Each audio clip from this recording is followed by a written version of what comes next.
പിതാവിൻ്റെയും പുത്രൻ്റെയും പരിശുദ്ധാത്മാവിൻ്റെയും നാമത്തിൽ ആമേൻ. കർത്താവായ ദൈവമേ, സ്വർഗീയ പിതാവേ, അങ്ങേ സ്തുതിക്കുന്നു, ആരാധിക്കുന്നു. പരിശുദ്ധാത്മാവായ ദൈവമേ, അങ്ങേ സ്തുതിക്കുന്നു, വാഴ്ത്തുന്നു, ആരാധിക്കുന്നു. പരിശുദ്ധാത്മാവായ ദൈവമേ, അവിടുത്തെ സ്നേഹത്തിൻ്റെ കതിരുകളെ ഞങ്ങളിൽ നിറയ്ക്കണമേ. ഈശോപ്പ, അങ്ങേ സ്തുതിക്കുന്നു, വാഴ്ത്തുന്നു, ആരാധിക്കുന്നു, സ്തോത്രം ചെയ്യുന്നു. ഈശോപ്പ, ഞങ്ങൾക്ക് ഇന്നൊരു പകൽക്കാലം തന്ന് അനുഗ്രഹിക്കുകയും ഈ കരുണയുടെ സമയം വരെ അവിടുത്തെ കൃപയാൽ പരിപാലിച്ച് നടത്തുകയും ചെയ്യുന്ന കൃപയ്ക്കായി നന്ദി പറയുന്നു. കർത്താവേ, ഇന്ന് ഞങ്ങൾക്ക് തന്ന എല്ലാ ഭൗതികമായ നന്മകളെയും ഓർത്ത് സ്തുതിക്കുന്നു. ആപത്തനർത്ഥം വരാതെ വണ്ണം അവിടുത്തെ ചിറകിൻ കീഴിൽ നടത്തുന്ന ആ വലിയ സ്നേഹത്തെ ഓർത്ത് സ്തുതിക്കുന്നപ്പാ. ഞങ്ങൾ കൂടുതൽ അവിടത്തോട് ചേർന്ന് ജീവിക്കുവാനുള്ള കൃപകൾ തന്ന് അനുഗ്രഹിക്കണം അപ്പാ.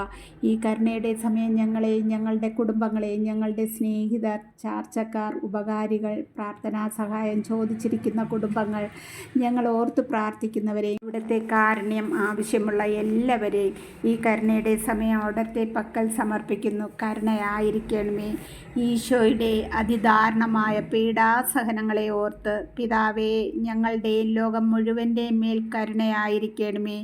പരിശുദ്ധനായ ദൈവമേ, പരിശുദ്ധനായ ബലവാനെ, പരിശുദ്ധനായ അമർത്യനെ, എല്ലാ രോഗപീഡിതരുടെയും മേൽ കരുണയായിരിക്കണമേ.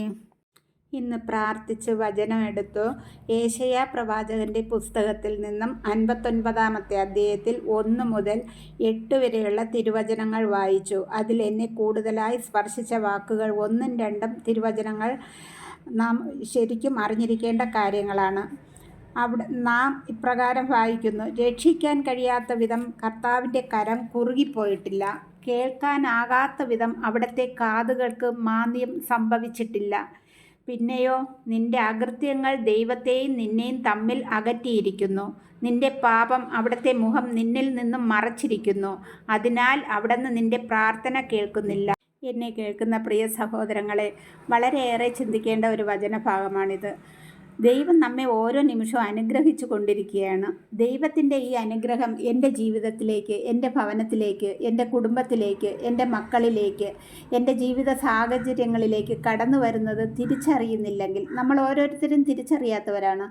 അതിൻ്റെ കാരണം നമ്മൾ ഓരോരുത്തരും കണ്ടെത്തണം. ദൈവം എന്നെക്കുറിച്ച് ഓരോ നിമിഷവും ആഗ്രഹിക്കുകയാണ്, ഈ മകൻ അല്ലെങ്കിൽ ഈ മകൾക്ക് ഈ അനുഗ്രഹം കൊടുക്കണമെന്ന്. എന്നാൽ ഈ അനുഗ്രഹം സ്വീകരിക്കാൻ തക്കവിധം നമ്മൾ യോഗ്യരല്ല. നമ്മൾ ഈ അനുഗ്രഹം വാങ്ങിക്കാൻ യോഗ്യരാകണമെങ്കിൽ നമ്മൾ നമ്മളെ തന്നെ ഈശോയുടെ മുൻപിൽ താഴ്ത്തി നമ്മളെ ഈശോയ്ക്കായിട്ട് വിട്ടുകൊടുത്താൽ ഈശോ നമ്മളിൽ വന്ന് വസിക്കും. അതിനായി ഈ കരുണയുടെ സമയം നമ്മളെല്ലാവരെയും സമർപ്പിച്ച് പ്രാർത്ഥിക്കാം. ആമേൻ.